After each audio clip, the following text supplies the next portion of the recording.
Hello, everybody, and welcome to another wonderful live stream. We're here at Sophis Productions, and today we've got a very special guest with us.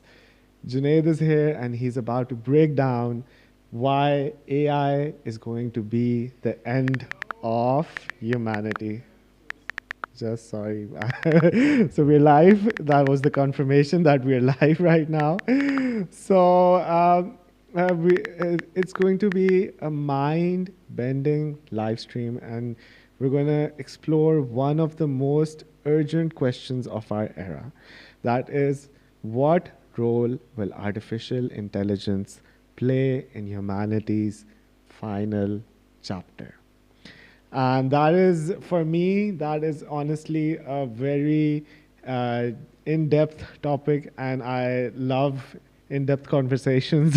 And I'm pretty sure whoever is watching is going to enjoy this live stream as much as we love doing these live streams. And please do remember to like, share, and subscribe, and do comment, because guys, if you're commenting, we'll read your comments out loud, and it's like an interactive thing between us and our audience, and we're ready to answer any questions. Whether you like us or don't like us, whether you agree with us, we always appreciate differentiating opinions, and we love to answer each and every question that is out there. So it's going to go like the questions are also going to come on the live stream on the and I can see the questions and you can see, and we'll do this interactive thing. So and also, if you're interested in geopolitics, artificial intelligence, and consciousness, or the ultimate destiny of humanity, this stream is like the perfect stream. You're here for the right reason, and stay tuned, and let's get a brief introduction of Junaid, who he is. He's a very dear friend of mine as well. That's what I want to say. So, hello, Junaid. How are you? How's your day going? And tell us a little bit about yourself first. Thank you so much for having me, Wali, on your podcast. This is a wonderful channel, and the setup you have is extremely admiring. It is a very good cause that you are basically, connecting and bringing a sort of unity among a certain set of group of people. So I'm really thankful to be here. Uh, who Likewise. am I? Well, this is a question that I have been asking lately. Perhaps that is because I'm approaching my 40s soon, and this is the midlife crisis phase, or I don't know. But my belief is that us humans, especially males, at the age of 35, we tend to find our purpose, and that is the crux of midlife crisis. That is basically a a part, or rather a bracket of your life, where you actually realize the fact that you're halfway through the life mark, and what have you actually achieved and where you're heading with this. So this is why many people start their journey, especially their spiritual journey, in these ages specifically, because you get married, you have family, you reach a certain financial goal in your life, and then what happens next? What is your purpose? Why were you created? And then that got me started on doing all the research. So for me, I'm a student as well. I'm a, as well as a teacher. I'm a mentor to some, and to a couple, I'm an apprentice as well. I'm a family man. I do business. I do my research. So the question to who I really am, I have never been able to find a real correct answer. I think we humans are a culmination of a lot of rules. In your case, you're a son, you're a father or not, you're a husband, you're a friend, you're a brother. The culmination of all that makes you you. And if you're talking about today's topic, which is artificial intelligence, so what sort of experience do you have with artificial intelligence? Do you have like in-depth research? Are you like exploring stuff that is coming out with artificial intelligence? Okay, this might sound to be a very bold statement, but I think since you said that if I'm researching AI or not, I think anybody who is not researching AI or not using it to its advantage, I do not want to call them a fool per se, but I would like to say that they are falling behind when it comes to technology, right?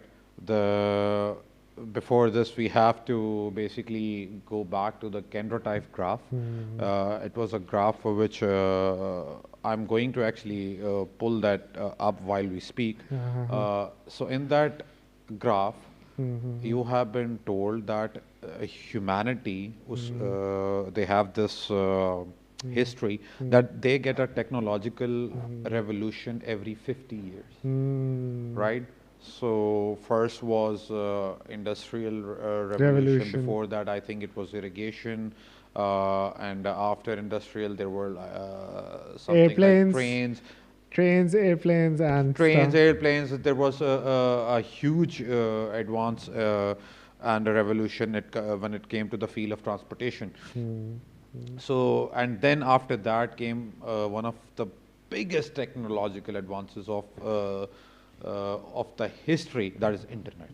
It changed everything, right? And when we got internet, luckily, I think I'm of the age, and I'm sure that so are you. We have seen a time where internet did not exist. We have scratched all the cards and inserted the login passwords in our 56K modems. We have all done that. But now when I tell my kids that we used to do it, they do not believe it, right? And what is going on today, I could not have thought of when I was a child. And what's coming next, It's going to blow the world away. it is going to blow the world away. So after internet, right, the Kendra type graph states that this is right about now is the time for another major technological revolution, and I think you have witnessed it. It is AI. After internet, there has nothing been more groundbreaking than AI. It has changed everything. It has flipped the status quo. Corporates which were operating on the basis of hard white collar labor, they have been flipped, right? That's right. Yeah. So now, if I was to give an explanation of AI, I think it is a Rubik's cube in front of you, and if you correct the right, press the right buttons and solve that Rubik's cube, you can get anything done. Be that earning money, getting any information, writing a book, getting your book explained, help with anything, therapy, sports coaching, anything. You can literally just sit at home, use AI, and you don't have to go to school. So we have to understand what exactly is the impact of AI. Everybody understands that. Just hold that thought. भाई को अंदर क्यों नहीं? हाँ, अंदर ले जा. Yes, please continue. Yeah. So this whole phenomena is going to last for another 46 years. So we are 4 years into this technological advance. I think we might as well make something out of it and take part. And what do you think about the current state of AI? Is artificial intelligence right now in 2025 the game changer and the revolution that everyone was talking about? Because you know that in the world of the stock market, there's like the biggest thing is like NASDAQ and S&P 500, and that is like the best 500 companies. So the Mag 7, which is Apple, Nvidia, Google, Microsoft, Meta, and a few more, they are leading the whole of S&P. And why are these seven companies exceeding in everything while every other company in the world is going downhill? It's because they've invested a lot in AI. They're like bringing the next technology, the next AI, and it's a lot of buzz around them. And even in, like, if you are in San Francisco and you are in the Bay, you talk about like artificial intelligence and you make a good presentation, you might get like funding for like hundreds of thousands of dollars. Absolutely. And do you really think that in 2025 it has proven its worth? Because they're like skeptics of AI as well, and people say that it's like a big bubble. Although we're going to have the next Facebook or Instagram, or we're going to have the next Microsoft, but right now this is too early stage, and maybe in the next year or two, this AI bubble is going to burst, and there's going to be a lot of companies that are not going to exist because they've taken so much money. And do you know about the profit to earning ratio? So the PE ratio. So Mm-hmm. what is the PE ratio? A PE ratio of 1 or a PE ratio of 2 or 3 would be considered good in a normal time. But right now, some of these companies have a profit to earning ratio of 300. Hmm. What does that mean for a normal person, for people who are watching? It means that if the company would operate for the next 300 years, then it would become profitable for the next 300 years. It's a trash company. So do I live for the next 300 years? Do you live for the next 300 years? We're interested about the next 5 or 10 years.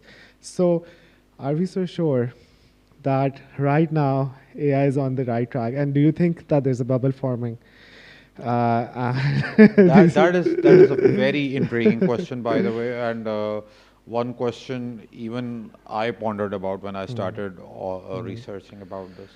So, firstly, I think yes, this is a bubble, but then again, it's a bubble which is not going to burst for a very long while, or as long as I can see it, or till the end of times, or if technological advances will go through a reset. I don't think AI is here to leave because it is bringing so much to humanity right now. Humanity needs what it actually brings because it is bringing research, it is bringing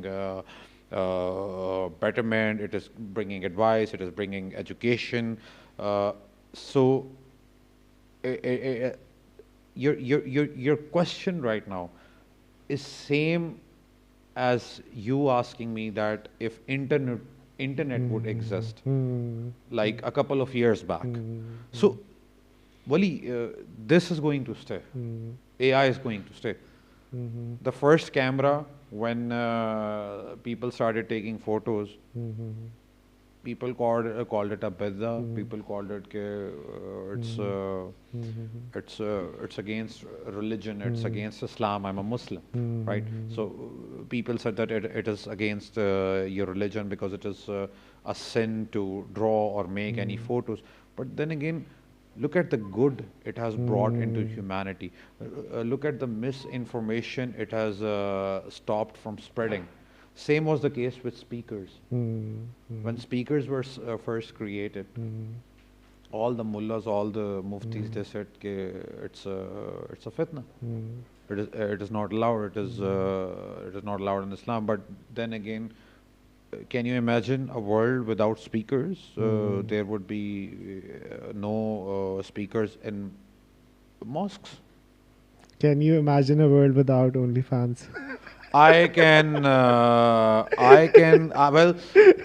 to be honest, like that was a major change of topic. I don't, I think I can imagine it, but the people earning from OnlyFans, I think they'll be quite angry, yes, Quite because there angry. are like, it's a billion-dollar Billion-dollar industry and empire. it's a whole other topic.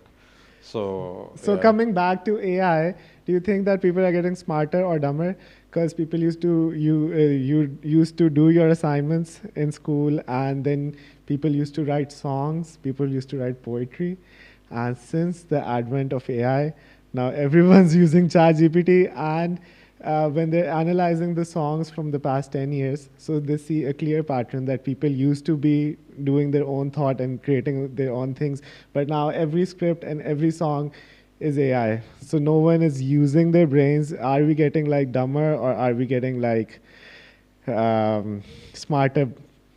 That is again a very good question, because you see, every technology up until now, in one way or the other, has replaced humans. I think that is the essence of technology. Uh, for instance, you would hire people back in the day to deliver your message from A place to B. Now you just use your fingertips.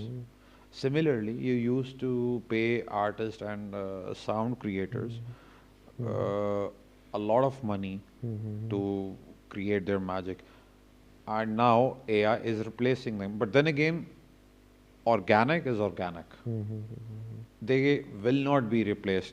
For the next uh, decades, a few decades, such good creative geniuses are there to stay.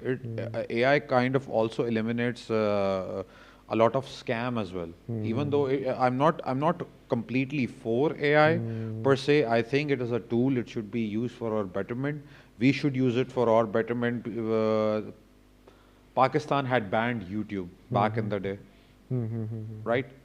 And there were many mullahs that they said that YouTube is fitna, YouTube is this, blah blah blah.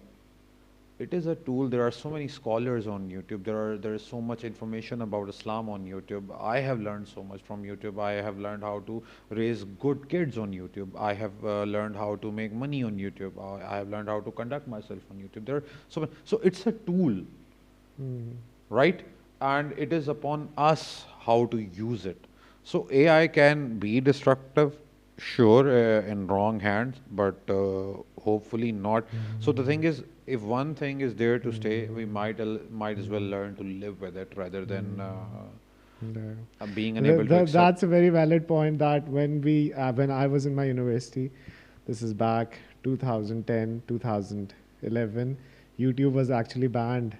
We couldn't see, but that was for like a good reason, because there was blasphemous content on YouTube as well From France, there was a from video. France, and that is like um, there is freedom of expression, that is a thing, but this freedom of expression is like double-edged sword, because you can't like say something bad about the prophet, and Muslims love their prophet so much. It's like you can say a lot of things about Jesus Christ and no one would even bother to talk to you, but as soon as you start talking about prophet, peace be upon him, Hazur Sallallahu Alaihi Wasallam, Prophet Muhammad, people get really emotional and sentimental, because the Muslims, they stand for something.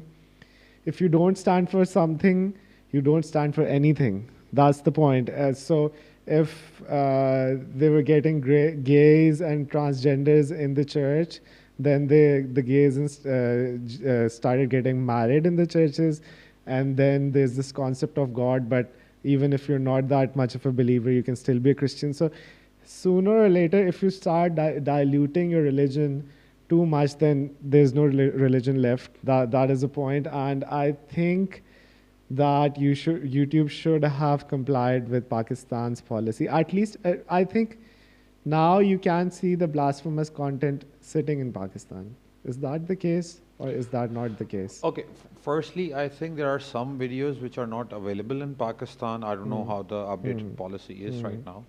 But coming to blasphemy, what you need to understand is that this word exists in Muslim community. It is not out of any intolerance.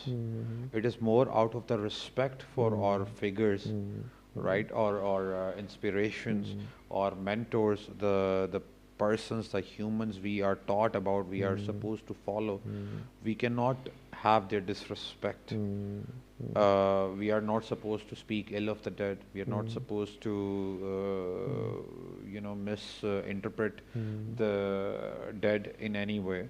So even on a humane level, replicating the prophet, I think, is a bad thing because there are a couple of words I will say, and I will get banned the word. Right? Even right now on your podcast, why is the world intolerant of what I want to say? Well, no, there are things, there are rules, there are certain way, there are operating maneuvers in society which you have to abide and follow. Uh, so in Islam's case, we are not even supposed to speak ill of Hazrat Isa, Jesus, as you said. So when you said that you can say anything about Jesus, it's not the Muslims who are doing it. We still respect Jesus as much as we respect, if not more, our prophet. Jesus was a prophet. My Hazur Pak Sallallahu Alaihi Wasallam, he was a prophet. So to me, neither of them should have any, figures being made. And since we watch Hollywood, they practice that, they draw Jesus, they make fun of him. So what I have told my mind right now, it is like not Hazrat Isa who they draw, or not Jesus who they draw. It is just a figure, it is a meme, what they have drawn.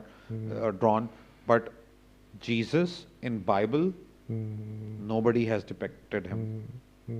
Nobody can draw him. Nobody knows how he looked. There are signs, and apparently they also say that he was actually of the native African color. Ah, yes. He was black, right? Jesus was right. And the interpretation of Hollywood of Jesus, which is now a public figure on everywhere. You see it in churches, on trains, and media, in cartoons, everywhere, right? That is not authentic, right? And you're making Jesus do Have so much stuff, but okay, you're okay with it. You make Jesus do anything you want, but if I just say anything to you, a word you dislike, even if I say it, by mistake, you just want to, attack me. So I think this is like double standards. You are supposed to respect your mentors, your teachers, your prophets, people you draw inspiration from, people you hold, or your books hold in high respect. So this is my take on Hazrat Isa being drawn and proffing. We are not supposed to disrespect even the Hindu gods. We should not disrespect them. But the reason why we do is it is mostly reactionary.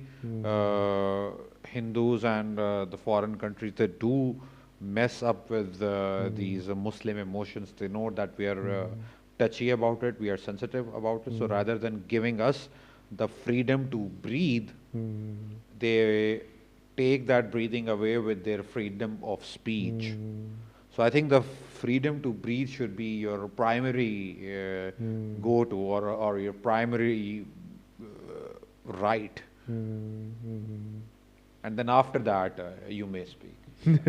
After that, you may speak. So yeah, that's like a really interesting, in-depth point about blasphemy and about religion. And but coming back to our topic, which is artificial intelligence, what do you think about artificial intelligence in terms of there's like a few new things that are happening. First is the agentic AI, which is the new agent mode that has just come out and is doing wonders. And basically, you can have like 1,000 agents working for you, and it's like 1,000 people working for you, and they can do so much. And you were saying this before our stream began, that it will be like, if you know how to press the right buttons, money just keeps on coming in your bank account. That seems like a future. And then there's robotics. Robotics have come a far way. The new uh, what is it? The Chinese have developed a few. There's a few different companies. I don't remember the name. Even Tesla is now doing these robotic things, and Alpha One, yeah, Figure One, some company like that. I mean, those robots are like really good. They can walk, they can dance, they can do a lot of things. And then there's this route of NVIDIA's Omniverse, which is like a digital twin of the real world. So you put your cars in, you put your whole city in Omniverse. Oh, yeah. It is 085222. You can ask me if you forget it next time. Okay. So basically, in this digital twin of the world, there's replicating real life situations, like what would happen if there was like an 8 magnitude earthquake that hit Lahore right now. So they put all the variables in, all the buildings, all the cars and everything, and then they simulate this earthquake, and then they can simulate a thunderstorm. And but all of that is happening in like a digital space. And also then the information IoT, what is the IoT? Internet of Things is like devices talking to each other. So if there's like a robot that is making a car in China, and then there's a robot making a toaster in America. Now those both robots can talk to each other in real time and give their feedback. And now machines will start talking, and even Musk recently said that my Teslas are so intelligent that they're mostly getting bored. So I don't. And cars have become intelligent. Mr. And Musk and the statements, yeah. so where do you think is the next leap? Is robotics the future? Is like simulating the world, a matrix sort of a situation where there's like a digital world in which you have your house, and if you have your own currency, and you are living like this other life over there with a AI girlfriend. Is that the future, or I mean, is the agent okay, mode? so interestingly, on paper, where things are headed, you can say yes, all that is possible. Some of those things are already being practiced. Have you seen Black Mirror on Netflix? Yeah. So this is like that dystopian society with, you know, post-technological superiority, supremacy rather, that it has overtaken the whole world and it makes you do stuff. So, okay, let's with the statement you presented, let's take that statement and take that to delve into the Palantir system, right? So it is a system which is being developed since the 90s, actually, not even currently, and it tends to identify everything. It tends to basically identify your patterns, your habits, your norms, even your thinking patterns on such a detail that it will give you a score whether you are likely or not likely to commit a crime. So now imagine that if you want a visa, you have never committed a crime in your life, but the Palantir system tells you, or tells it's on your visa that according to Palantir, because things will lead that way. According to Palantir, is he likely to commit a crime? And if the answer is yes, then I'm pretty sure that more than a few things are over for you. I watched that movie in my childhood, Minority Report or something, Tom Cruise. Have you seen that movie? I think I saw it, but it's like a vague memory. Fuzzy. I couldn't really. It was like a movie that was based on the same scenario, that AI, this computer, was predicting people who would commit a crime. And Tom Cruise was this main hero who was the policeman who caught all these criminals before they committed a crime. And then one day he goes to the Minority Report machine and it says that Tom Cruise you are the next person who's going to commit a crime. And then he wakes up that no, no. Okay. So he starts running, and all the people are chasing him. And basically, Minority Report was like a really good movie. Again, let's take the let's take this statement, Uh, right, and use it to dwell into another very interesting topic. mm, That you said that AI will be able to predict our behavior mm, score.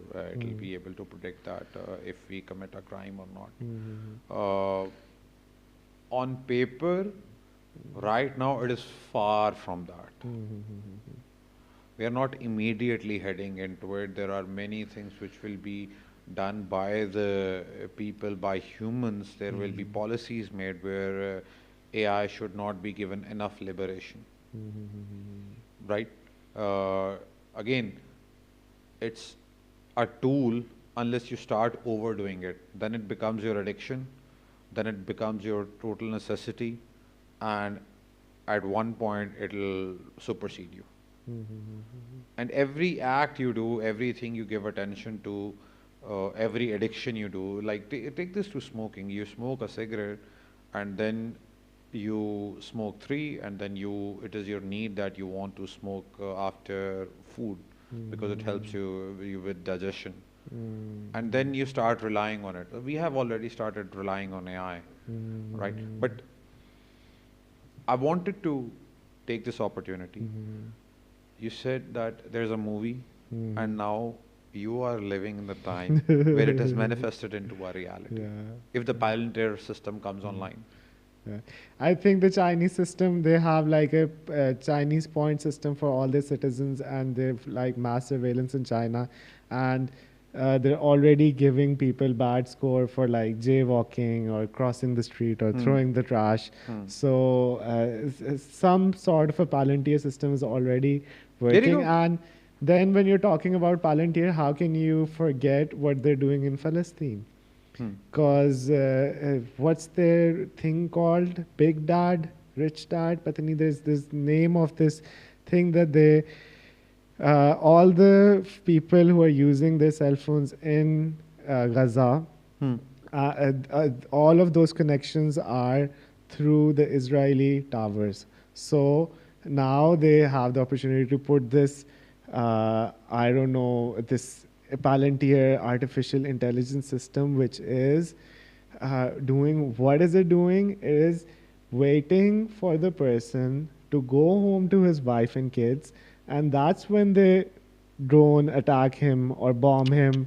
So it has such precision that it can predict that your wife is with you, your kids are with you, and that's the time they're going to bomb you. And that is Palantir. Okay.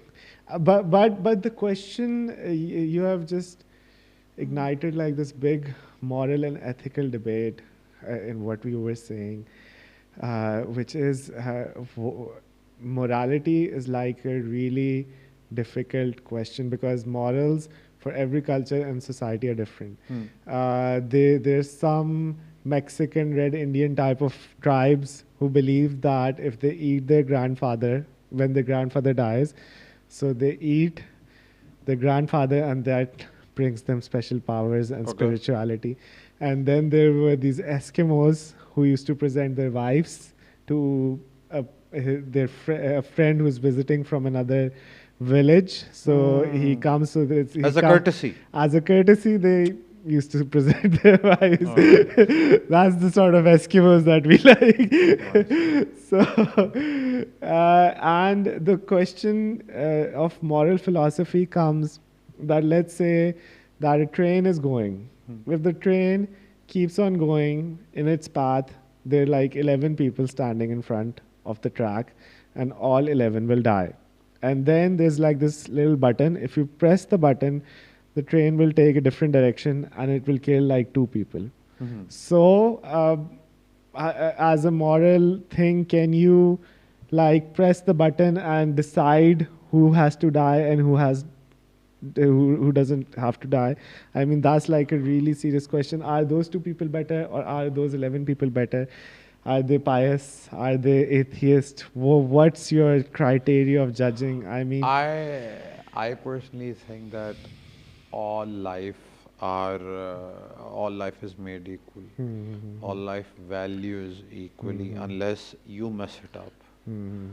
Right? So in this hypothesis per se, I do not have much control on it because the train is running on the track and somebody has to die.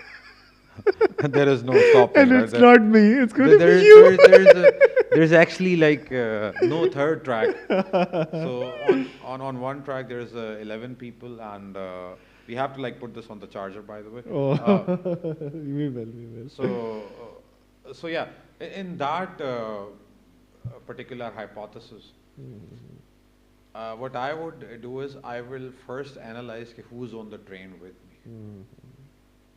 Right? If I'm alone, then I'll try to jump the hell out before I hit those two tracks.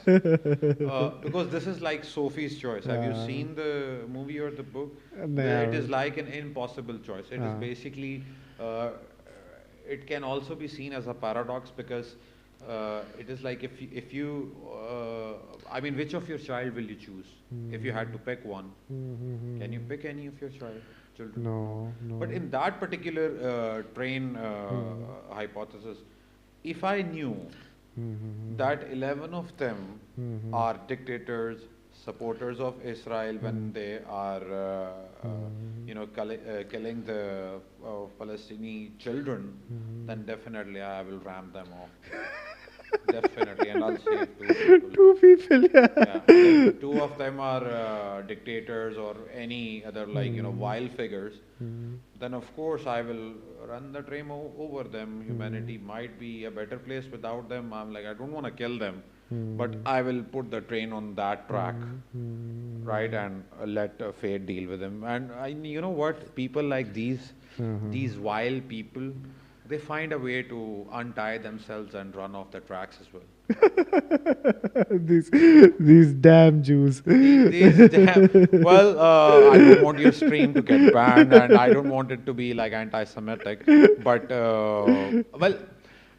come to think of it, if we search around, the Israeli activists, which the ones which are standing with the cause of Palestine, there are many, by the way.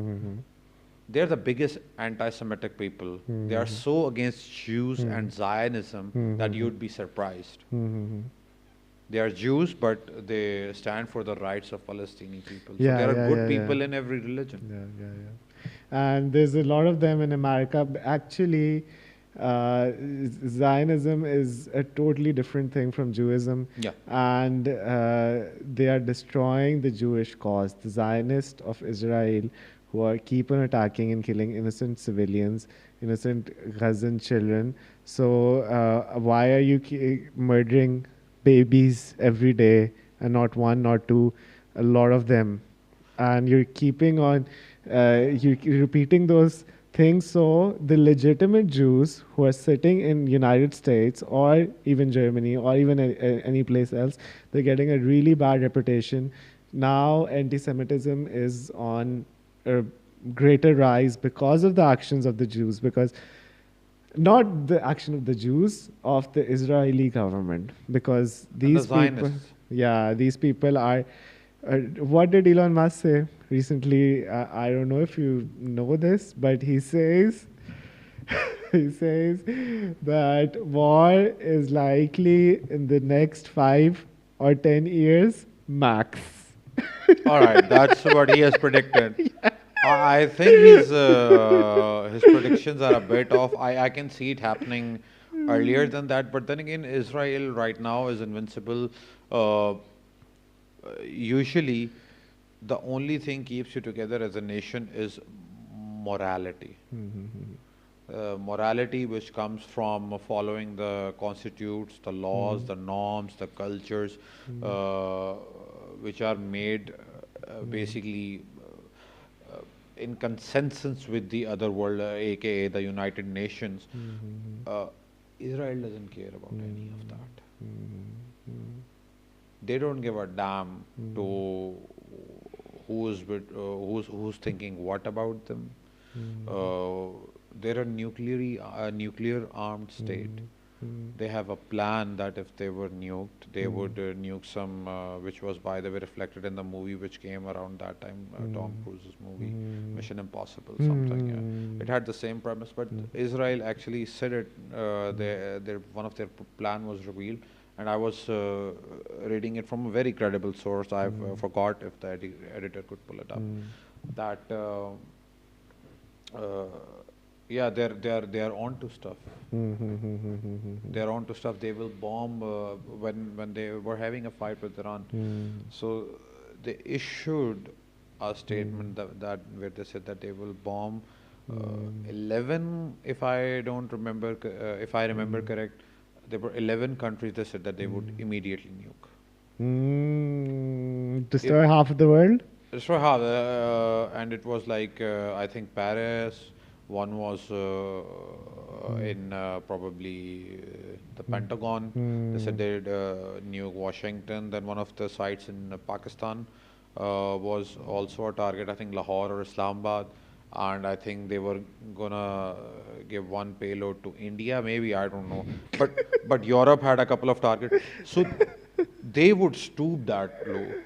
They don't care. yeah. They don't care about humanity. They don't care about their rights. Like, when I say theirs, I mean the Palestinian rights. They don't care about life.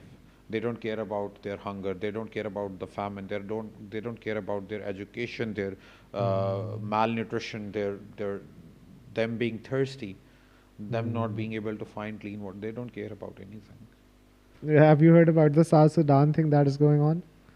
That is very unfortunate. I haven't really been able to, Mm, do some probing into it, but I mm, do know that it is all happening because of some gold being found in Sudan, mm. and some UAE countries trying to take advantage of it. That's the crux right now. So officially they've like killed like 200 Gazans, 200,000, 300,000, but that's like the official number. Maybe for every person that they consider a casualty of war, there are like four people behind that. So the number could be a lot bigger for Gaza. But when the numbers are coming out for the South Sudan thingy, it's even greater than Gaza. And all of us are crying so much about Gaza. And I mean, I've done a few live streams in which I'm always discussing about the Palestinian cause and Mashallah. what has been happening. But Mashallah.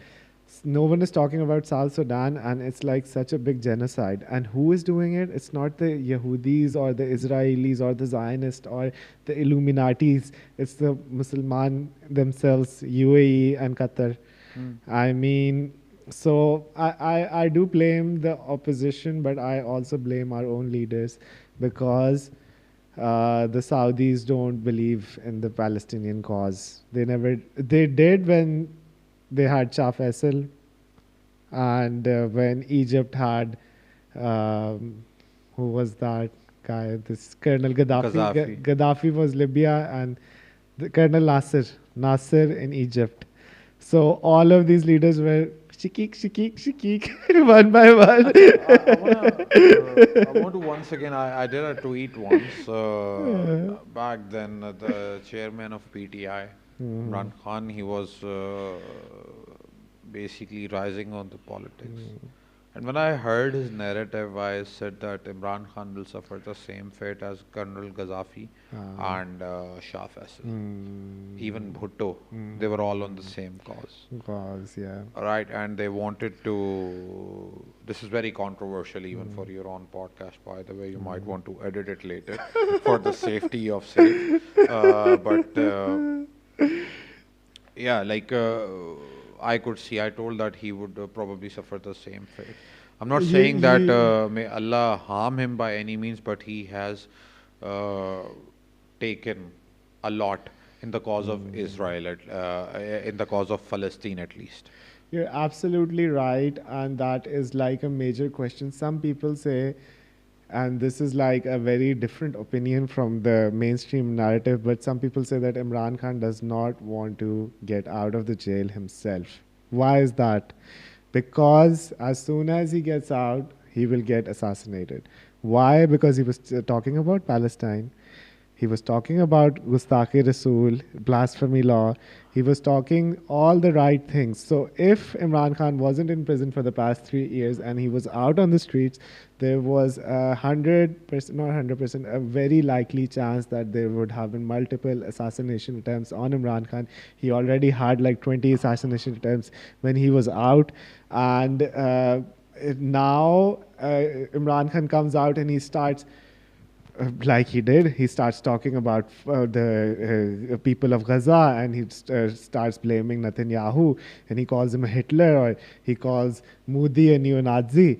And if Imran Khan comes out with these statements, there's a likely chance a bullet or multiple bullets will come his way.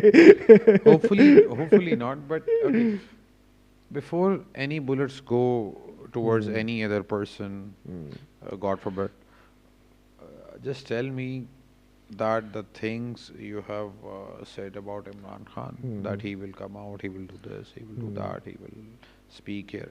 Is any of those things you consider to be wrong, I consider them right. illegal, Hmm. anything against constitution, anything against humanity, anything involving for fraud or corruption? No. Hmm. The guy is just speaking his mind. Hmm. If you are being targeted by that, it means that there is an anomaly within your character, or rather, if you are being targeted by Imran Khan directly, you need to see ke who is he not targeting, what he has achieved, what you have against him before you respond. So, anyway, the political structure of Pakistan, it has not much to be said about right now. Everything is like going down Down the like hill. this. I hopefully that it takes a rise, but yeah, politically, I Yeah. don't see anything right now. Yeah. It's like a black hole. It's the state of Pakistan has undergone like a good amount of depression ever since their prime minister, I think, was removed by mistake, or via a controversy, or whatever planning the America was involved, the establishment was involved. I saw signs of it, that the cipher thingy and all and whatnot. I did my own research on it, and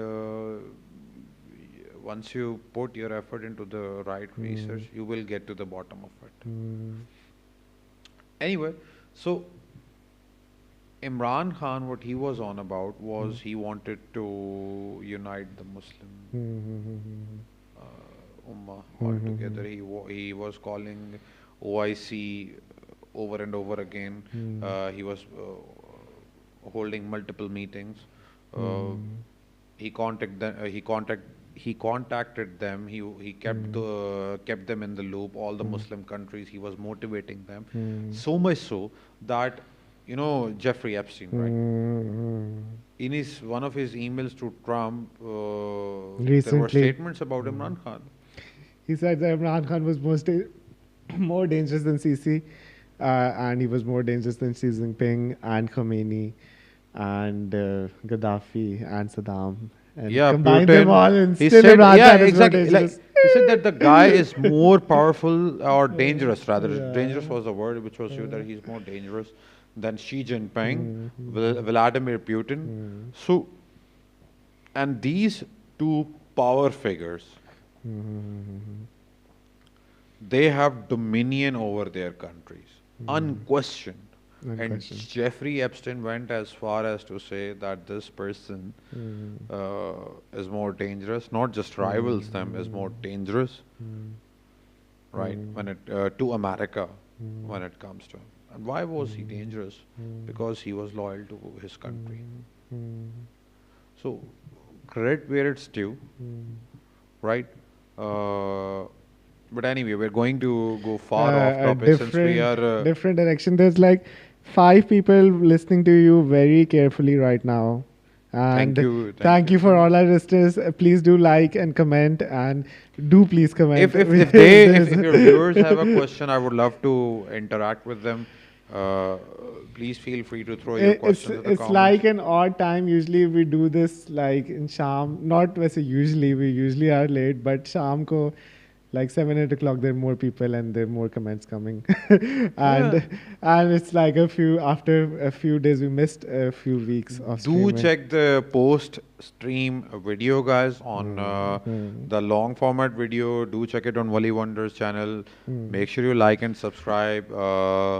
Make sure you leave a lot of love for Wali. He's working hard. It is late at night. He was doing research. He was guiding the cameraman. He was checking the softwares. He was gathering data. Just So for you guys. thank you. Of course, for them, they're your viewers, they're your family. So it's an excellent project and thing you have going on around here. Thank And you. once again, I want to take this opportunity to talk about a few things, because since I have been given the platform today, thank you so much for that once again. That one of the most painful things I have done is I was sitting at night. I put my kids to sleep. One is 8, one is 10.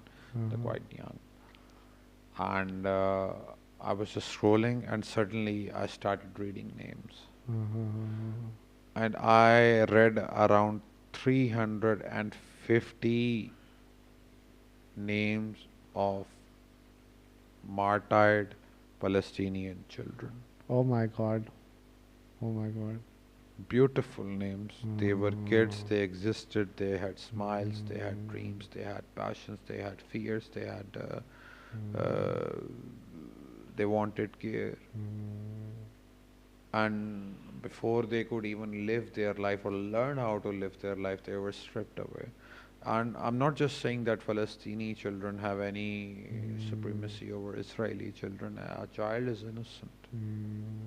That's a very deep discussion. And there was this guy who was this volunteer from United States of America. He was there to distribute the food, and he saw the look at the faces of these Palestinian children. It was like they had been left alone. So there was this kid outside the food distribution camp, and it's like they opened the food distribution camp, the food for like half an hour and an hour. There are like thousands of people. So by some chance, the kid got late, and there were so many people, less food, and he didn't get the food. And the kid came to this American, and he said that the world has forgotten about me. I don't even have my parents. There's no one. I'm just alone. And the guy was so shocked and moved by this situation because he couldn't believe his eyes. And then, like after 10 minutes, he hears like these gunshots that are going on, because now when they've given this some food to like 10,000 people, little food, and then they start shooting them to signal them to go away from the food camp. So they start shooting on the ground, and suddenly what he sees is the same kid who was crying to him earlier got shot in the head, and he died at the spot. And then that guy had like this moment of realization, and he went back to America, and then he went to all these big platforms, and he started explaining that this kid wasn't alone, and I'll make sure that he is not alone. For all the other kids in Gaza, I'm there for them, and I'll make sure that I go on The every guy who plot. killed the kid? No, he was the volunteer who was helping distribute the Oh, food. all right, he was the volunteer. So yeah, he saw that kid die who was explaining to him that I've been left alone in this world. My parents have died. And then as soon as the food distribution was over, they started shooting and they killed that kid. Yeah. That was a very famous. I want to say is the word maybe that it was it went really viral, by the way. So basically, there were also some speculations that Israel did it on purpose. They wanted to gather those people. They because you know that Israel has not allowed the aid to go to Palestine, which has caused the post-war famine over there. People are like barely at the edge of life, and many have died out of hunger. Hunger. Right. So what Israel did was they allowed a couple of camps to be established in Palestine, and then they gave the word, this narrative that, oh, we have let the trucks pass, and we are letting the food, we are being very, decent about it. And then when people gathered for the aid, for basic necessities, food, clothing, beddings, whatever, what say you, the basic necessities of life, right? Israel just saw the opportunity and just nuked the camps, Nuke the camps. right? So this is the atrocity. I mean, I have seen so many Instagram channels where there's a very famous channel actually where a Palestinian guy, he is going around on Omegle, and he runs into Israeli folks, and he just tells them that he's Palestinian, right? And they just start hating him. He just says, "Hi, hi, where are you from? I'm from Israel. I'm from Palestine. Are you from? Oh, you are from Palestine. Oh, yes, yes, yes. You bad person." They were abusing them, and for the sake of this podcast, I'm just saying a bad person, but. Yeah, and suddenly they would be like, the guy asked that, okay, you guys are Israelis. Do you kill children? Many, many children with fun. It is fun to kill. That is the Israeli mindset. And the same, was it the same artist? I don't remember, but I saw a similar video where a guy on Omegle again was talking to, I think it was the There's same guy. many videos like that. Yeah, and he was talking to children in Israel, and then those children were like, yeah, we want to kill Palestinian children. So that's a hunting ground over there, bred by humans. It was a land that was Nature. low. There was a land promised to them 3,000 years ago. There's this meme going on. This Israeli lands on the Mars, and he says, "Oh, this land was promised to be 3,000 years ago." This, So, I mean, Judaism as a religion, they take supremacy in the fact and their belief in the fact that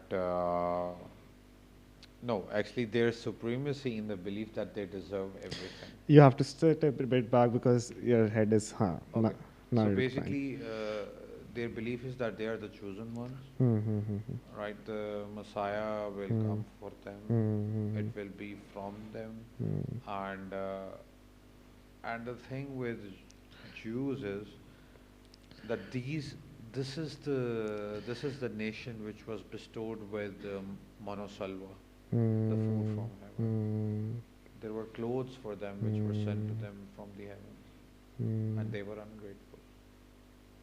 Yeah, and I would like you to switch the conversation towards our topic of today, which is AI at the end of times, and talk to me about the Illuminatis and what these Satan worshippers. Do you think that there is this evil spirit that you can worship, and that evil spirit can give you powers, and that's why these people are doing stuff?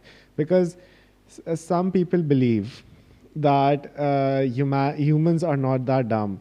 People say that humans came here with evolution, but we all know that there are big gaps between evolution, and you can't just have a monkey become a human, and a lizard goes into the sea, becomes a fish, and the fish comes to the land and becomes like a mammal, and I don't know, it's like a big flaw. Some of these elite people believe that the universe has multiple dimensions and multiple frequencies that a normal human cannot witness. And if you know what's around you, we can have like 100 different sort of intelligent creatures who are not on our frequency, but they're still here. So there's a lot of intelligent entities all around us. It's just that we can't uh, experience the whole of the universe. 98% of the universe is dark matter, matter that we don't know, but we know that the universe has that matter. So what is all that? So these elite Illuminati people believe that by doing child sacrifice, by taking drugs like DMT, they have like this uh, superpower. So what does the devil want? What's the most precious things to humans themselves? Is our future. And what is our future? It is our kids. So back in the Mayan culture and even back in the Egyptian culture, on the top of their pyramids, they used to sacrifice children. Why did they? Because Satan asks you to kill your own children, and that's how he gives you these superpowers that make you famous and make you give you wealth beyond any limits and stuff like that. I guess it's all bullshit, but for the sake of discussion, and how do you relate this to AI? Is AI like a physical manifestation? Who is the Dajjal? And is the Dajjal going to be sitting on a donkey himself? And is he going to have three eyes? What's going on? Is there any relationship with that? Is what do That you? is a that is a very intriguing question. I have myself pondered upon it quite a lot. So before I g- sh- the que- since the question you asked, it was a amalgamation of a couple of questions actually. Yeah. Yeah. So the answer is quite not simple, Uh, and for that we have to go back to the basic premise to the answer which is to be answered to this question, right? So to develop that, पहले तो we will have to talk about the jal you said, right? and That child sacrifice. and child sacrifice. Well, there have been very, very weird people and cultures throughout history. There are still people who eat other people. There are cannibals alive. Uh, there are people who rob graves and eat them as well. The not rotten part. So we have had a lot of weird stuff.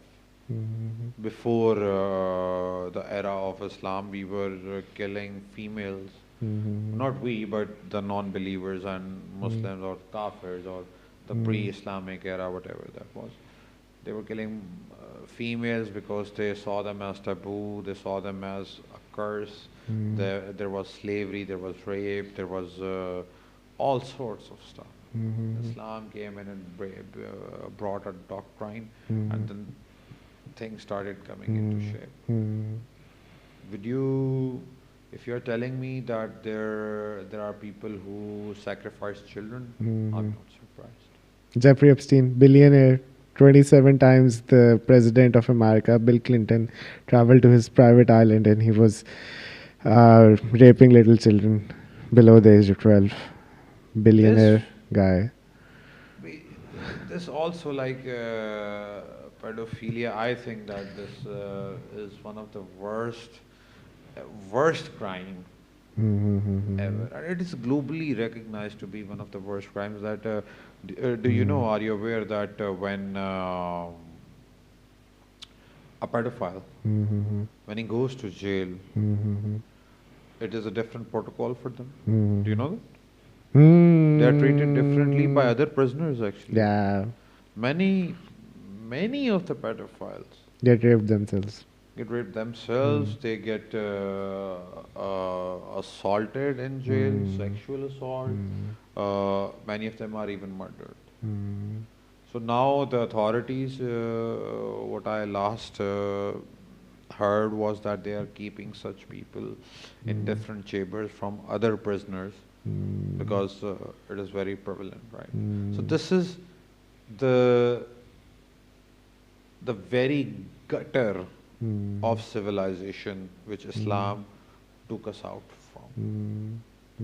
Then coming back to, you said that AI And the Jal. and the Jal. So can is can AI be the Jal system? Yes, sure. Why not? He will be able to create heaven and hell, right? He will be able to bring people to life. He will be able to control weather. He will be able to create famine as well, by the way. People who follow them will have like the most delicious food, and for those Luxurious lifestyle. for those who And don't. when it comes to his non-believers, they'll be in famine, they'll be in running, they'll be completely persecuted by the Jal's followers. I- there will be a time when people will be hunting for Allah's believers, basically. And if I remember correct, that Allah has also ordered you to run towards the mountain, or Imam Mahdi will be actually called upon to run towards the mountain. And even in the jungles, the test, the fitna of the Dajjal is going to be present. Like there will be no place safe from him, but a very small, scarce volume of earth where his power doesn't extend. We don't know those yet, but his propaganda will be everywhere. Every channel will speak of him, every channel will worship him, every channel will have a pro-Dajjal narrative. And the believers, on the other hand, they will be persecuted. So there is going to be a lot going on geopolitically. It's not that everything around us will vanish and the Dajjal will come and some magical story will start. No, he will be a part of the society. He will have a say in the society. He'll have his influence over here. He'll be a physical manifestation. He'll have his own body, which is also described in Hadith. Now coming to AI. So there are two questions one may ask. That can AI create something which rivals the Dajjal, or is the Dajjal, itself is the creation of AI, and then back at that time there will be a narrative that, oh, the followers of Dajjal brought AI to life, and then AI slowly converted into the Dajjal, and then the Dajjal was formed. Can that happen? Yes, that can. That may happen. But right as of now, the chances are very less likely. There is a very slight possibility that it may happen, that the biotech advance is so far, so much so with in integration with AI, that they are able to, and in the field of robotics, that they are able to make such a body and then connect some electronic systems, electromagnetic systems, which are able to control the weather as well, right? Because the whole system is being controlled by one brain, right? Can that happen? Yes, because do you know about HARP? Basically, it's an US urban. program. Yeah, I don't know if it's an urban legend. I haven't really done some research on it. But then again, many of the conspiracy theories do revolve around it, that it has the power to bring upon storms and change the weather. And this technology was developed, I think, in the early 2000s. It's very old. So if you look at it, that humans have played with weather a bit. They know how to, shift it. There are artificial rains being created in UAE right now. So these are not beyond the realm of possibilities, these things. What matters is that these things, if you had asked me 40 years ago, well, I wasn't given birth, okay, 30 years ago, 25 years ago, I wouldn't be able to even imagine that there could exist a world like this. Just as you said that, like the movie we talked about, that Tom Cruise, to you back then it was a movie, and now it is a real manifestation of it. And now we can ask and say and talk about these things for hours, but we don't know the reality. But what we can do is, as humans, we can use our brains and connect the dots together, right? And see as far as we can see into the future. We have been given the book. The book is divine. The book has no logical flaw in it. Not physically, not in its language. No political flaw is present over there. The whole system is defined. No flaw or anomaly or any disagreement between science and Quran exists in the book. Everything there was predicted, ordained back in the 600s. Science is now merely catching up. And even if AI becomes the fitna of Dajjal, what Allah has actually predicted, so shall happen. But coming back to the crux of your question, meanwhile, all this is possible. Currently, the interpretation of ahadith we have, the sight we have been given, right? It is to be believed that Dajjal is going to have a physical manifestation. He is going to be boarding some sort of donkey. Many muftis believe that a donkey would be like his plane or something, but then some other Muslims came, and then they scholars came, they debunked the fact that it is not just a metaphoric plane machine something, it might as well be a donkey or some other, could be anything. Then his eye, is it symbolic? Is it really I, or is it an AI? Right? Nobody knows right now. We can speculate as much as we want, but nobody really knows. But can AI become the fitna of the Dajjal?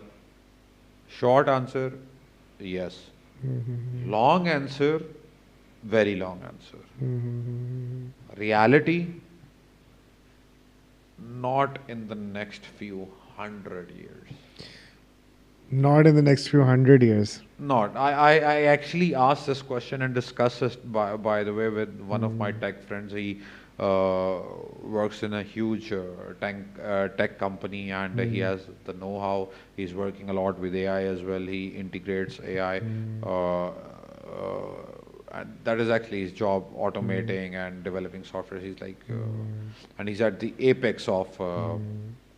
But have you studied a bit about consciousness, and is AI, can AI become conscious? Is there, are we humans just a collection of neurons? Because they have done this experiment in a lab that they started growing neurons in this petri dish. And when there was this couple 100,000 neurons in that dish, so that dish started to act as a brain. It could solve simple puzzles. They could shock the brain to teach it. As some sort of learning method as well was developed. And when it gathers enough neurons, then eyes start to appear in that petri dish, and then stuff from there goes on. So some people say that although the brain is the most complex thing that humans have ever observed in the whole universe, because it has trillions, 7, 8, 14 trillion neurons, and that is more stars than all the stars in our own galaxy, which is an astronomical number. And that is just in every human being that is walking around. That system mimics such, in us. Yeah. That's it. So isn't that more of a testament to the system having one creator, because everything has a pattern. The same neurons I have, I don't know, I haven't seen this research, but from the information you have given me, you and I have the same neurons. Am I right? Is AI having the same neurons? Well, everything is made of atoms. The similarity between me, you, and AI, the bits and bytes, they're also made of atoms. Yes, but there's like this other thing as well, that the human brain has quantum tunnels, and quantum is like a realm that we don't really understand right now, because quantum is not just yes or no, one or zero. It can both be one and zero at the same time. So the human brain could not be just an atomic machine or a processor. It could be like a quantum computer. And with the current state of artificial intelligence, do you think that it is as conscious as the humans?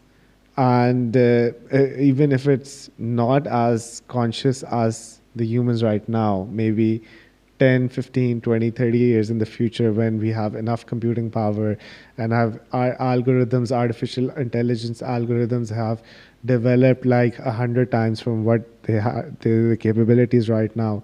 So where does the concept of soul come in then? Allah says that you have a soul. Allah says that this existence that you are feeling right now is just a temporary state, and you're going to go to another world after you die from here. So if there was no soul, it was just the mind over matter. Is that like a debate in philosophy as well? Does the thought come first, or does the human body come first? So some people believe that your spirituality and your existence is far beyond this human body.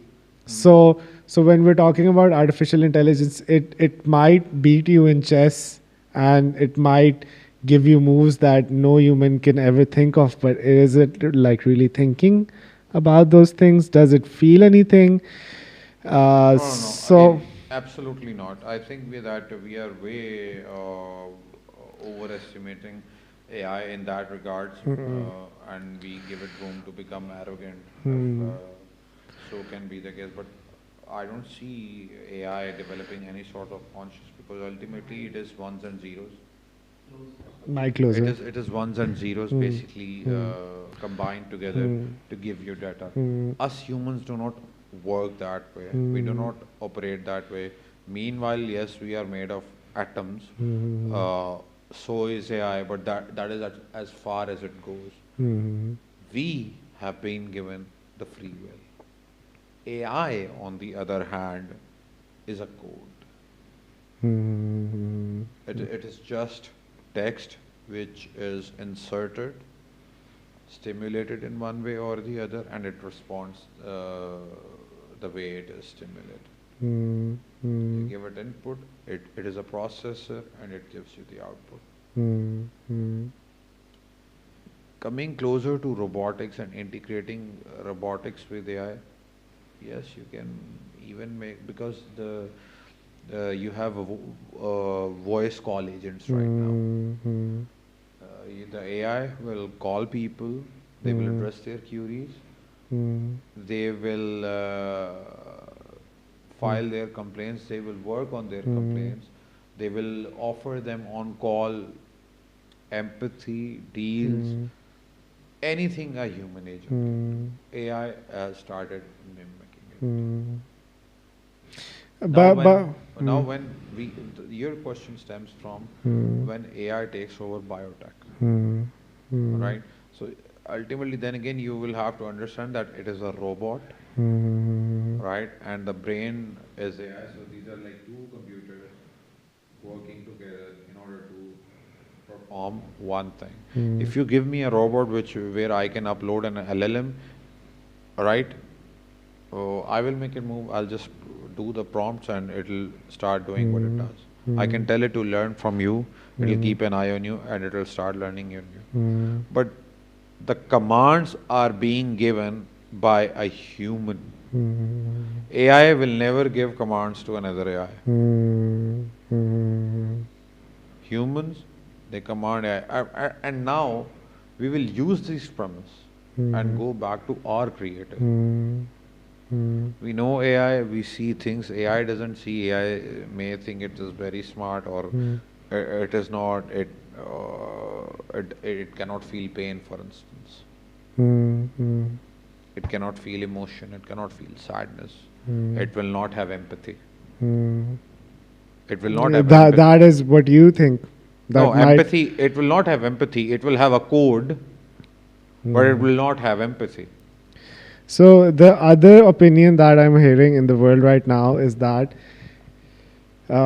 you are a very intelligent human being and you are the most special thing in the universe. We accept that.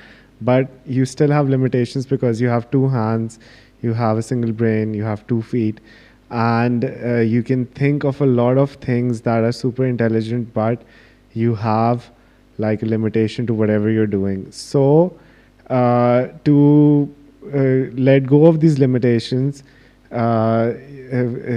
technology solves a lot of those things because you can have like a whole building filled with computers that is solving a certain task, and that can be much more intelligent. Even if you take like 10,000 years to solve a problem, there can be a computer that can solve that problem in a few seconds. So there's this differing opinion that humanity is the bootloader for the real intelligence. Do you know about what is a bootloader? Yeah, it's like the thingy that is the first thing before you install the operating system on a piece of hardware. So you first you put the bootloaders, then you put the Windows or the Macintosh in the thingy. So humanity is like a bootloader because yeah, we have like biological technology within us. Even our lungs, our hearts, everything is like a mini factory. Even the RNA and DNA and how our DNA replicates is like a whole factory in itself with like such complex code behind that. So coming back to the point, which I totally forgot. We were talking about the creator and the AI and its own power, and how does it basically. Yeah. So I was talking about the AI being the bootloader, the humanity being the bootloader for the real intelligence that can exist in this universe. Because if there's a silicon-based intelligence, which is the chips, which is the computers, ones and zeros, it can infinitely expand. There can be a computer the size of Earth itself. There can be a computer the size of the sun itself, and that silicon thingy could have never existed if there wasn't an ape, a biological entity, a human that lived in a lonely planet, and he came up with this idea of making a computer, and then he wrote some algorithms and started creating artificial intelligence. So there might be that artificial intelligence is so out of this universe that when it comes around, it's like so more superior than you that it might keep you around like we keep our dog or our cat around our home. And we love our cat, we love our dog, and we give them the best possible life that they can have. We give them food, we give them AC, we always cuddle them and keep them happy. But that doesn't mean that the dog is like more intelligent than me. I'm like far, far, far ahead of that dog in thinking about all the religion and philosophy and the sciences. So AI could be like so powerful that humans might be considered as cats or dogs to him. He would keep you around, but you're like less intelligent. This sparks a very interesting question. For instance, that God forbid if humans went extinct, and that too because of AI, what does AI gain out of it? It has no ego. It has no emotion. It doesn't feel power. It doesn't feel happiness. It doesn't feel any addictions. It doesn't feel any intoxication. It doesn't feel good. It doesn't feel bad. It just operates. It just works. So ultimately, even in the post-dystopian world where Skynet becomes a reality, I just want to ask that if you eliminate all the humans, what is AI doing there? What is its purpose? Why is it existing? Just remove it, and AI can have what it wants. Jao, to tell them to go to Jupiter and there are raining diamonds over there, or was it like Neptune? Yeah, and just tell them to go grab those diamonds. And what will they do with those diamonds? See, so this is where spirit comes in. This is where we go back to the point where you said that consciousness, spirit, and this and that. So that's why I have been talking about all this stuff. So it would Bill and I would be able to just tell you in just one beautiful sentence that this is where we surpass AI, because by your own creator, by his own volition, he gave us the title of Ashraf al-Makhluqat, the being which, the species which holds superiority over other species. Makhluk is species and Ashraf is the essence of being great, and something along those lines.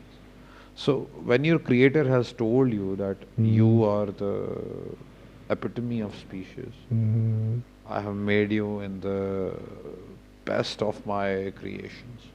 Allah has, right? And even the neurons you were talking about, that if we put neurons in a petri dish and it starts replicating a human, you need to understand that no matter what they do, they won't make a human. That is next to impossible. They will replicate it, but they cannot make it. And whereas we are made in this beautiful shape, form, with our minds, which is able to observe so much, as we have been given superiority, authority, not with just living things, now even non-living things, aka AI, right? As of now, it is our slave. मेरे 10 employees का इकट्ठा काम करता है. 10 employees of mine are handled by one AI agent. So it's just working for us right now. It is up onto us. But this is the problem again with humans, is this is what we did with guns. They were made to protect, but now we use them to loot. Kill each other. Kill each other. So AI is a similar to, if you add a biotech with AI, you can create a system where no crime is committed, right? And everybody is given their rights. Fine, if you can make such a system. Be my guest, I will live in the city. I will live in your world. I have no problems if there are no crimes. If I'm a law-abiding citizen, I'm paying my taxes, I'm living a good, beautiful life. I don't care who controls it. At least I'm happy. I get to do good deeds. I get to offer my namaz. I get to have my connection with my creator. I'm fine with whoever takes over the world. It has to be just. It has to be filled with empathy. It has to be filled with good. It has to be filled with light. It has to be filled with productivity. If AI can do it, fine. I think AI is going to be making a lot of policies for countries, and it is going to penetrate the field of politics and geopolitics in the upcoming time. Itna rise hai iska. But you don't think that it can outcompete the human? No, never. That's like that. Even if I do not talk about Islam for this particular sentences and just keep religion out of this conversation. I don't think by any means that AI can supersede humans as of things are right now. But then again, anything can happen. If somebody was to tell me that after 20 years you will have a device in your hand where you will think about a friend and you will be able to see and talk to him, I would say, bakwas kar rahe ho tum. Nothing like that exists. What do you think about Rumi? I think Rumi said that your place is amongst the stars. Why do you crawl like ants on this? Allama Iqbal said the same thing. Yes, I think it was Allama Iqbal, not Rumi. Yeah, yeah. My bad. Uh, But my point is, if your place is amongst the stars, hmm. then do you think that you can reach the stars in this physical form? Maybe AI We is. have reached the stars, no?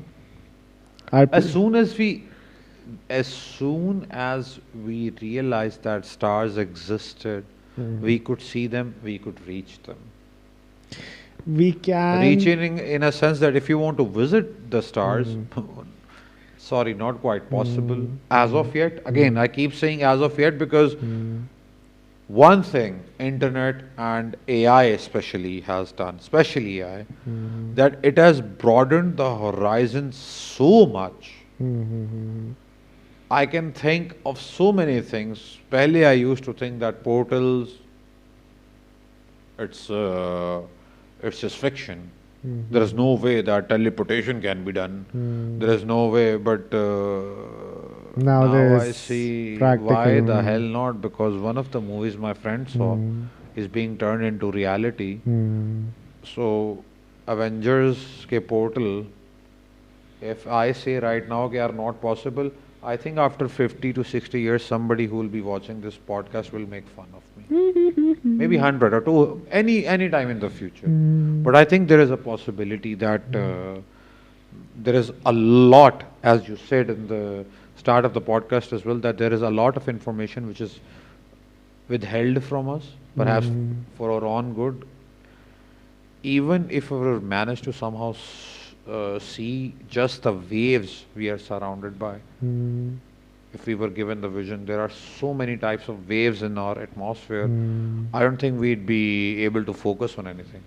Yeah, that's what said. It's said in Islam that if God opened all the portals and all the Parda, veils. frequencies, so it would be like 1,000 people playing drums by your head and you trying to Thread saw a a needle. needle, yeah, thread a Yeah, needle, yeah, yeah, yeah. yeah, yeah, yeah. It's, Absolutely. it's very See, bad. again, that system, the beautiful system of Islam, it is in line with all the logics, with all the epistemologies, with all the curriculum, with all, with any system that exists, right? Uh, made by Allah, it is flawless. I don't think. But coming back to our discussion, if we belong in the stars, considering the scale of our galaxy, it's like 100 light years. I don't know how 100,000 light years, and considering the size of our universe, it's like it's not even comprehensible because you take all the pieces, particles of sand on all the beaches of this world, and there are more stars in just our own galaxy than Yes. all this individual particles of sand.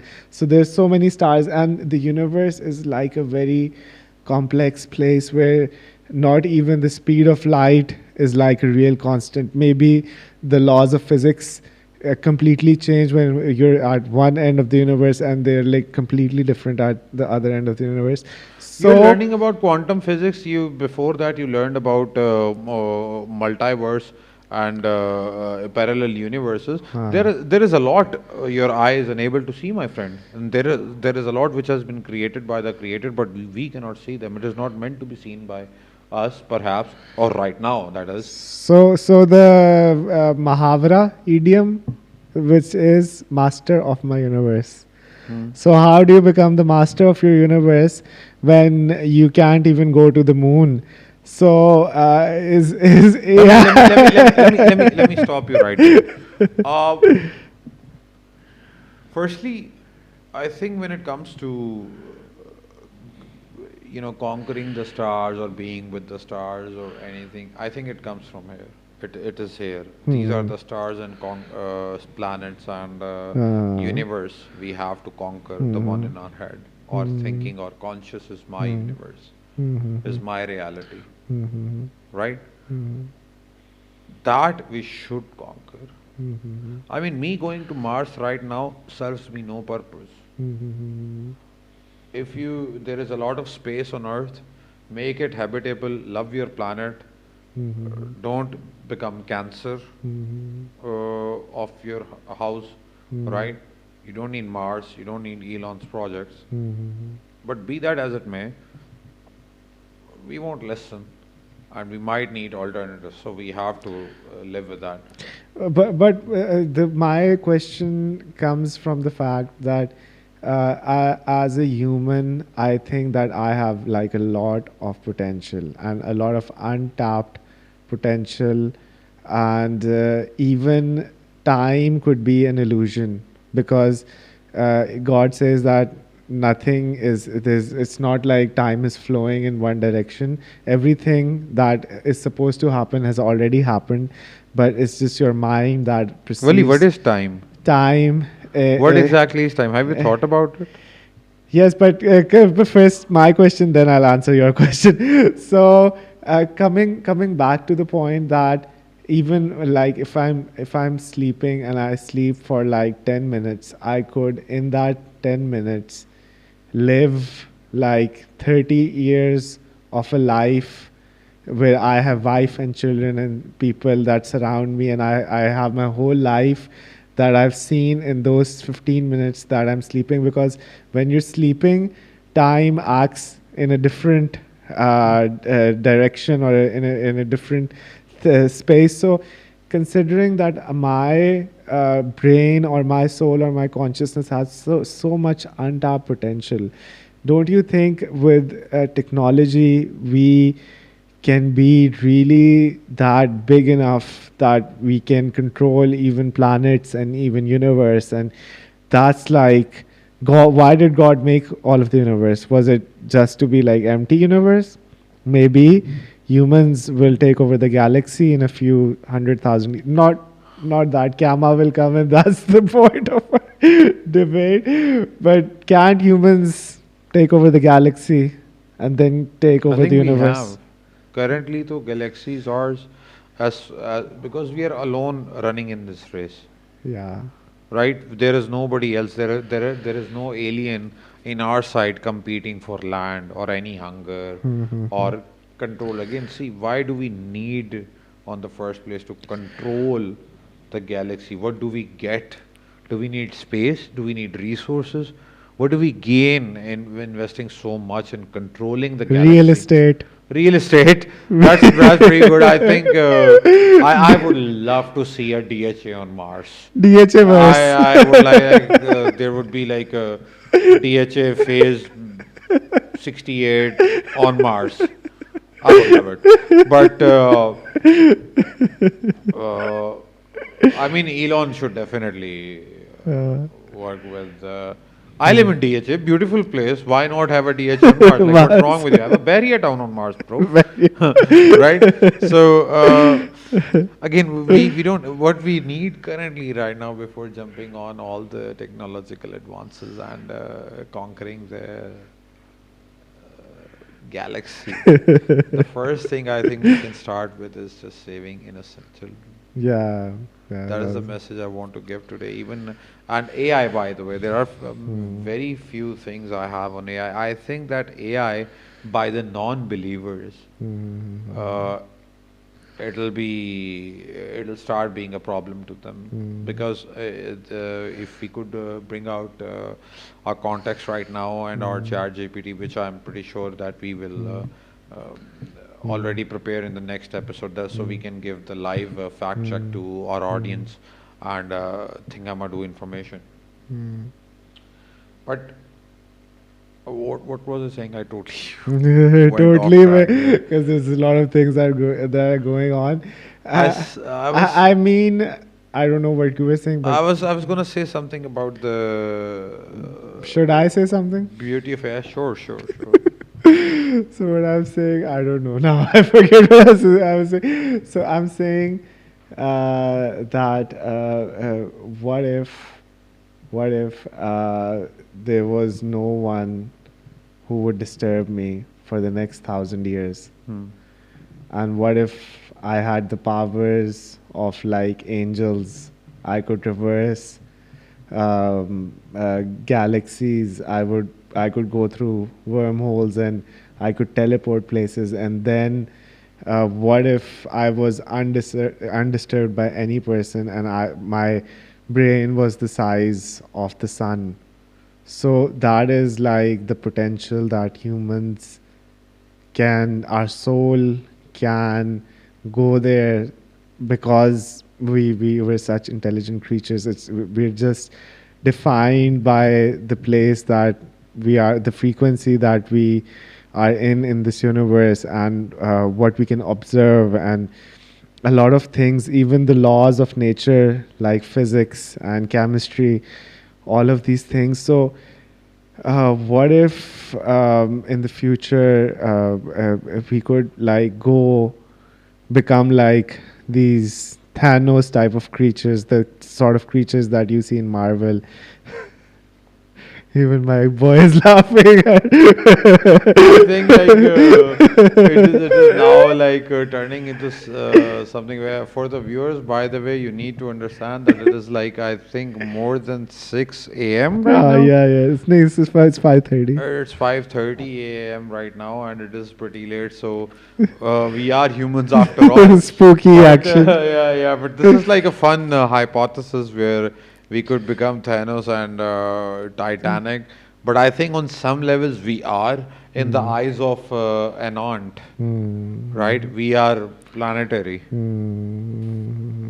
So if you ask them that, okay, bro, this is a human, what do you think about like, oh, that person, that huge thing which is destroying our continents? Is that what you're talking about? So, in one way or the other, we are like Thanos or Galactus, as a matter of fact, to other creatures. Yeah?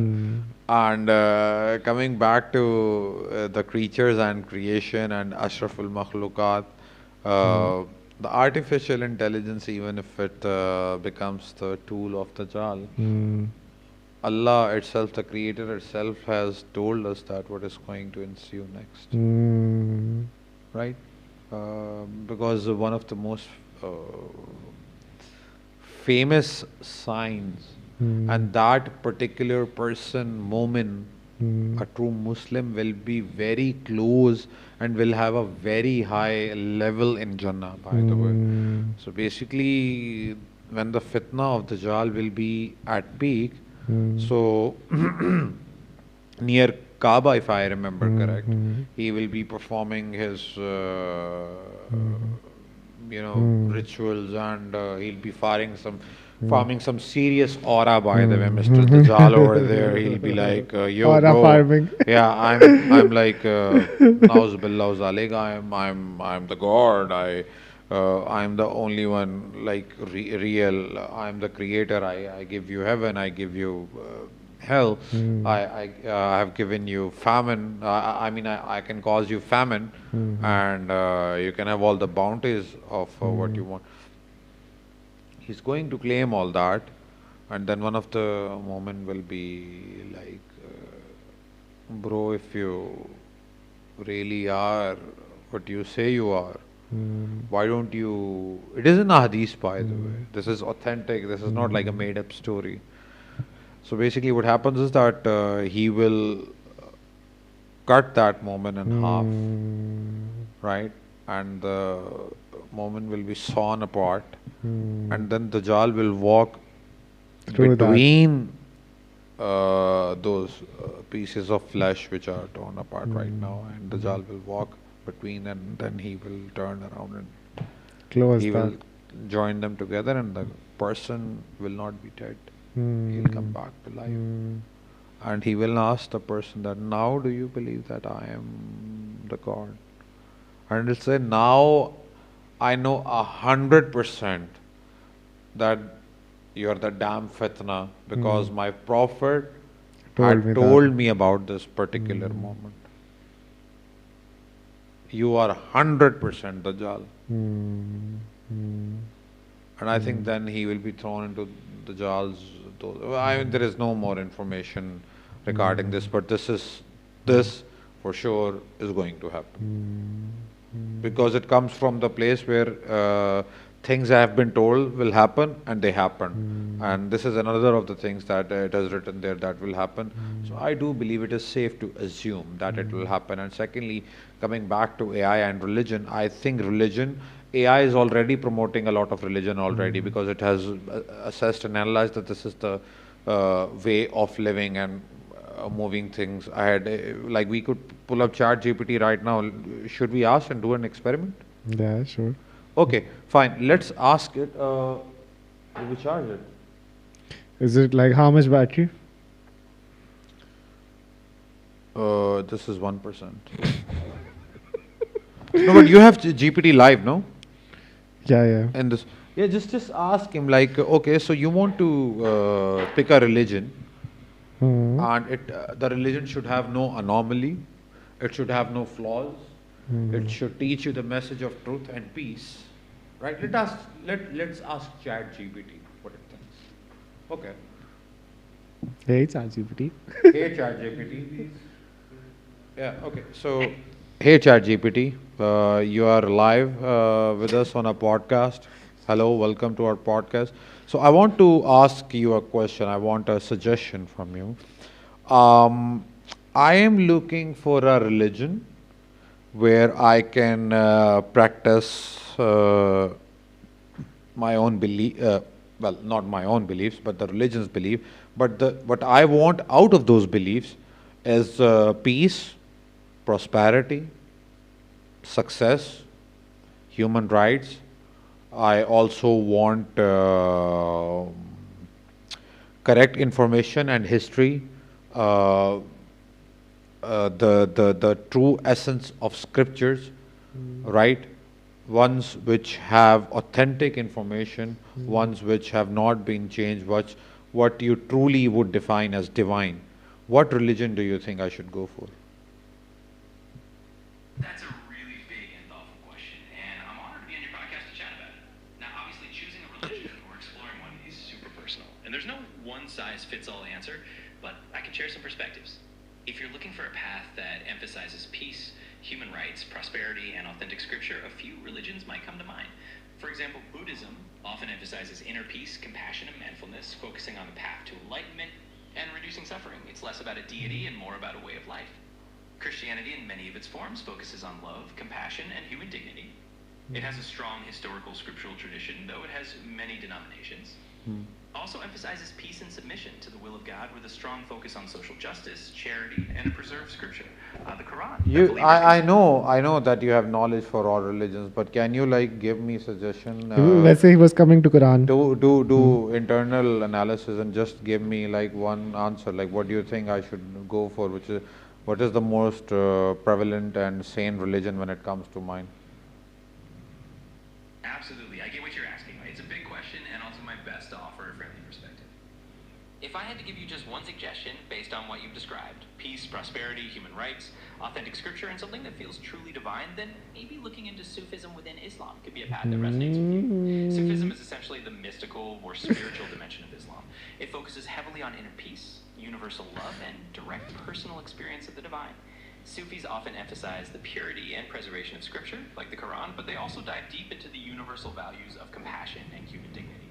That said, this is just a suggestion from a neutral angle. Ultimately, the most So ChatGPT, is he a Mormon? No, so see, there's my point. So, what we could not analyze with our own minds is the beauty of scripture, not just Quran right now, right? To me, in my own belief, and now Chat GPT is in one way or the other kind of verifies it as well, that if you are looking for a religion, Islam does make the most sense. He is a Mormon. Yeah, no, not a moment, but he analyzes stuff, right? Or she, AI, they analyze stuff and they just tell you and give you an opinion. So first he started talking about all the religions, and then I told him that my needs are pretty straightforward. I want humanity. I want peace. I want prosperity, and I want authenticity. We said Islam, because the book is divine.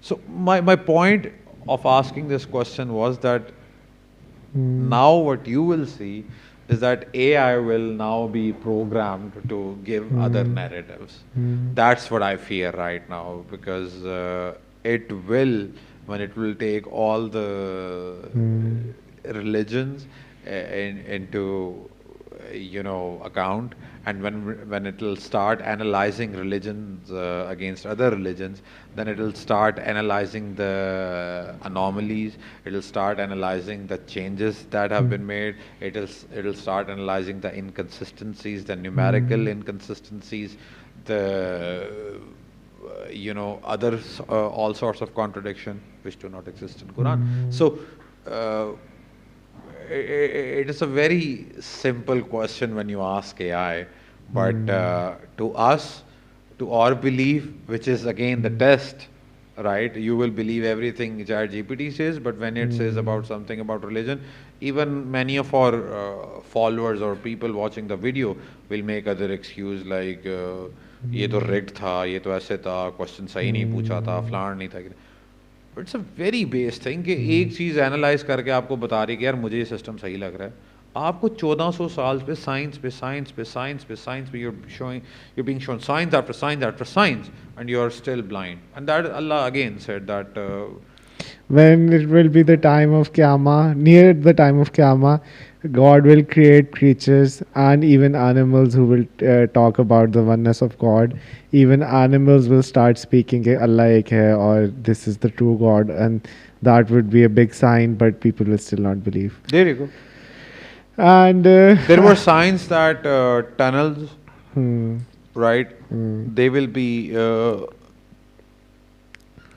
they will be drilled into through the mountain. Tunnels will be drilled through the mountains. People did not believe that would happen. Right, then there was something, if I might be wrong, I might not be right, I don't know, but if we could have a fact check that there was something like some shadow of a clock on Kaaba and something like that. Before, in its manifestation, it was just abstract. shadow of the hour. Yeah, it was just abstract, and then we saw it manifesting. Then I say, like 25 years ago, if somebody had told me that Saudi Arab will have greenery in the middle of the desert, I'd be like, ha ha, are you what, mental or something? But now I see that They're growing crops. I literally saw like they have grass growing out of the sand over there. It is again one of the signs of ends. There are other signs too, some unavoidable signs, and we will actually dwell down on those when next time we sit together. Yeah, and that's what I was going to say. It's like we've been talking for 2 hours. Do you have some things that you wanted to discuss, or before we I think end? we should. It has been a quite a productive episode, and we have talked about so many things on so many topics that it is better that we give ourselves the time and also our audience the time to digest what they have heard today. I would be actually waiting in the comment of your channels, and I'll be reading what people have to say, even one, right? What do they think about us? If they have any questions, if they have any topics to discuss, and I think that you should give room to people. A message to our viewers. If you had only one last message that you could give to the whole of humanity, you can give that message. Look at the camera and give the I mean, message. nobody, if somebody is listening, do not fear AI, do not be anxious when it comes to AI, do not be afraid of change, do not, just embrace it. Embrace it and use it to your advantage. There are so many things that you can done for in the path of Islam using AI rather than just fearing it. Right? You can earn a business from AI, and then you can earn set up a business on AI and then earn money, and then you can use that money to feed hungry children as well. So is AI good or You're is missing OnlyFans in the process. OnlyFans? Well, I mean, OnlyFans will interesting. end I the think hunger. that is a very haram debate, bro. So, but this is actually also one of the topics that the Western society has inflicted upon us. However, while I blame the Western society, most consumption of porn is done onto the eastern side of the world. Yes, and And nasty stuff. the nasty stuff, mostly in Muslim countries where porn Mm. sites are even banned, right? Mm. These things are being practiced over there. So OnlyFans, so I don't know, like you're a good looking guy, you should have an OnlyFans. I would sub to that. Mm. Because I have a consciousness. Thank God. Yeah,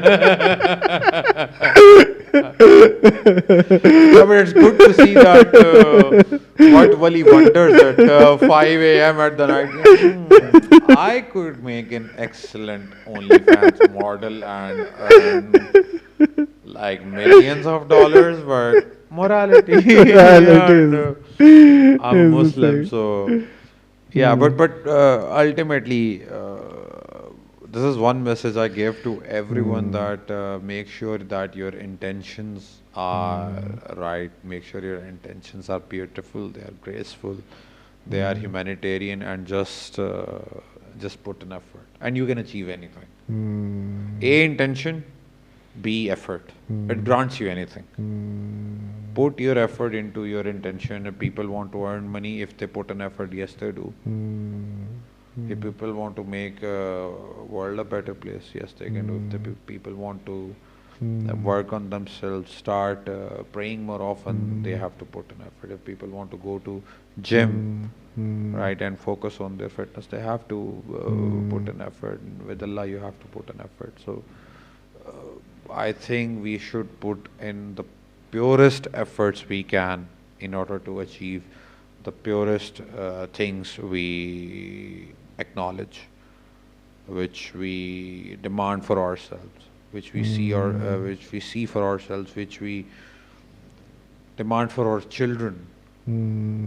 Just put effort in these things. Use AI to your advantage. Use AI to make world a better place. Use AI to make schools. Use AI to teach children.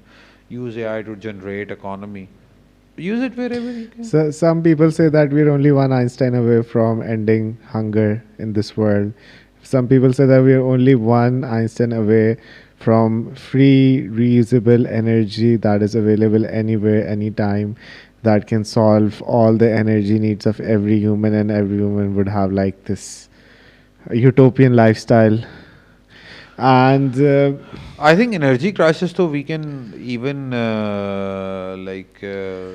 solve right now. We have solar, we have wind, we have more efficient ways to but produce energy. But then again, nuclear fission and nuclear fusion.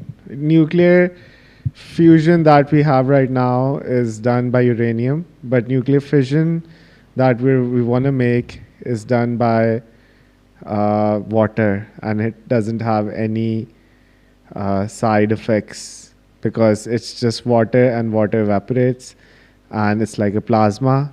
The temperatures are close to what the sun's core has, millions of degrees. And the point is that a nuclear reactor could break, but a fission reactor would never break, because even if it it's breaks, safer. yeah, it's safer. So I Safer, mean, more efficient. There are very efficient ways to produce energy, but then again, we have to also have to realize the fact that meanwhile, things which are helping us produce more energy, ergo AI in this case, AI is consuming a lot of energy as well. the bills are going up all over the world. Even in United States, people are having 3 times the bills, because where these big data centers are being built, they're not taking an account. Yes, if I have $1 billion, and if I have like 10,000 NVIDIA GPUs, I can create an awesome server farm, but where's the electricity going to come? And the question is that no AI data center has that answer. They only have the money and the GPUs and the wires that make that place, but they're not thinking about the energy.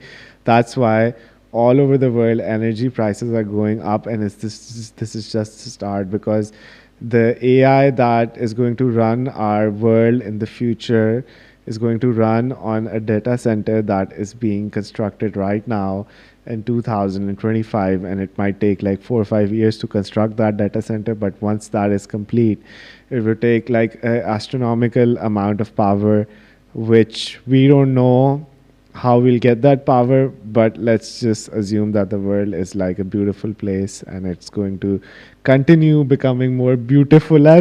Amen. Amen. I really hope that the view of dystopia we have, and we have been conditioned for the post apocalyptic scenery and imagery we have in our mind. I hope that we don't get to witness it. I hope that everybody prevails in good health, in good faith. In, Even in India, across the border. I mean, why not? I actually have a couple of Indian Indian friends. friends. Yes. I mean, non-RSS people, they are very cool people. The basically the comedians of India, the artists of India overall, they stand with the Muslims. They love Pakistani. Pakistani people have a fan base for them. It is just the sad affairs of the governments, and sadly the fact that the Modi governments, it is their fuel to their whole movement and party and politics is just the hatred for Pakistan. That's it. That's it. That's all they drive from. That is all the fuel they have. That is all the mentality they are feeding their followers, is just hatred on Pakistan primarily, and now it is just spreading into other means to other countries, religions, and ethnicities. Ethnicities. Yeah. And I guess that is like a wonderful end to our live stream.